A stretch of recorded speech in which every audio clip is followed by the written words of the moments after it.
Assalamualaikum warahmatullahi wabarakatuh. Salam sehat untuk kita semua. Jadi kesempatan ini kami ingin berbagi pengalaman tentang selama cuci darah yang saya alami. Jadi ada beberapa pengalaman yang saya sampaikan ini mudah-mudahan bisa menambah wawasan. Jadi mengapa kita ini harus menjaga kondisi badan. Jadi kita memang disarankan untuk selalu menjaga kondisi badan secara fisik ya. Ini sesuai dengan anjuran dokter. Jadi waktu itu saya mula-mula cuci darah ini kan banyak sekali yang harus kita ikuti, ya kan.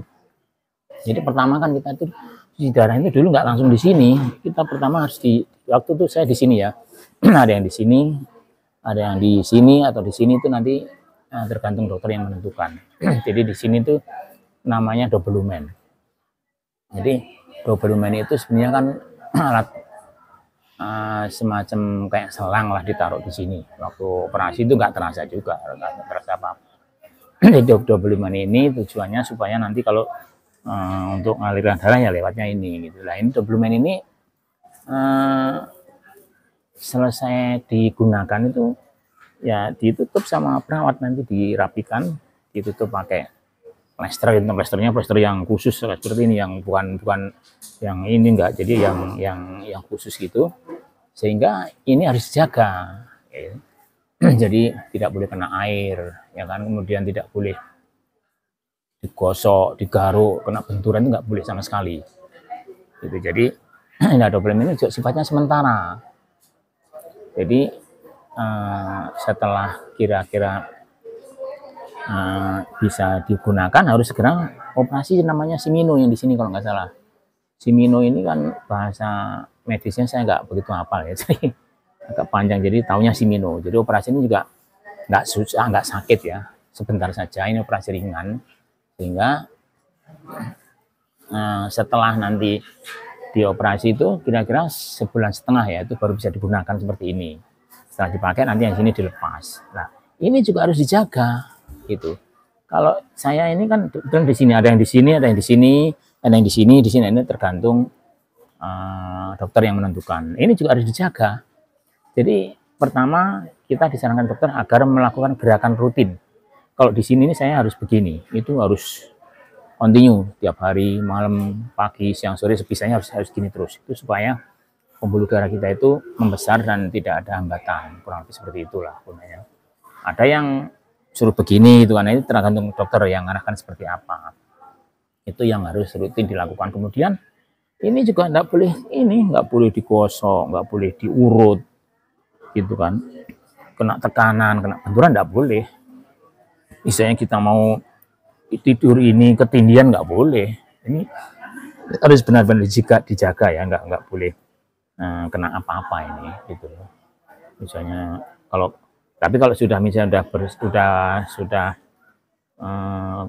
kering ini dikena air nggak apa-apa, tapi tidak boleh digosok. Kemudian ini juga nggak boleh untuk angkat-angkat berat gitu. Jadi kalau saya ya nih yang saya lakukan kan memang nggak boleh diangkat berat. Jadi saya sampai ukurannya itu untuk gayung mandi itu ada isinya pun saya nggak berani pakai ini. Bahkan nasi di piring itu kalau ada kuahnya, lauk banyak, itu saya nggak berani juga pakai tangan kiri. Jadi memang saya hindari ini, jangan sampai ngangkat berat, nggak boleh sama sekali itu. Jadi tujuannya supaya ya nanti kalau ini nggak berfungsi lagi, kita ngulang lagi, operasi lagi, waktu lagi ya, walaupun nggak sakit nggak jadi capek lama-lama gitu. Kemudian ini misalnya kita olahraga naik sepeda, ini juga hanya untuk ngimbangin aja, jangan sampai ada tekanan gitu kan, supaya ya tetap terjaga gitu.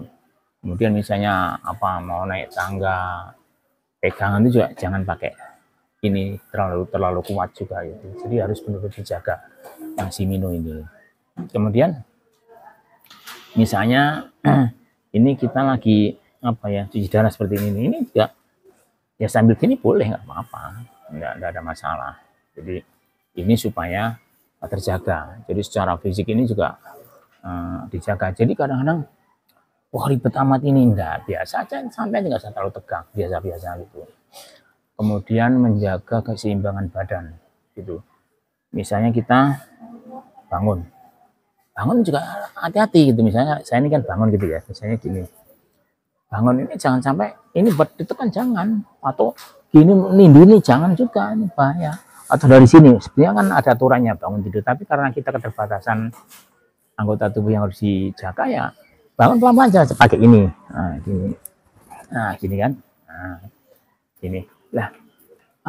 Kondisi cuci darah ini karena pasiennya kan berbeda-beda. Ketika bangun belum stabil ya hati-hati, jangan sampai memaksakan bangun ini ya. Ini kalau belum kuat ya nggak apa-apa pakai sandaran ini dinaikkan atau minta tolong dibantu, karena kalau biasa ini bisa ini sempoyongan gitu bangun itu. Jadi usahakan memang kondisi kita stabil sehingga ketika melakukan gerakan tertentu memang nggak ada hambatan gitu.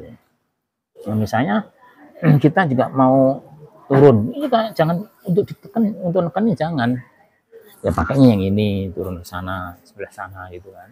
Ini benar-benar dijaga. Jadi memang kalau misalnya nanti gangguan, ngulang lagi, jadi lama lagi, kurang lebih seperti itu. Jadi inilah cerita pengalaman saya yang saya alami selama ini. Jadi semoga bisa menambah wawasan.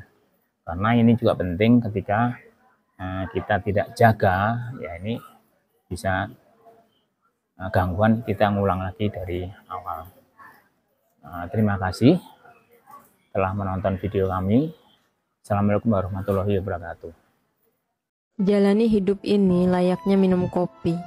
Susah senang dinikmati, apapun adanya disyukuri. Boleh meneteskan air mata, namun jangan menyerah dengan keadaan. Teruslah berdoa dan berusaha.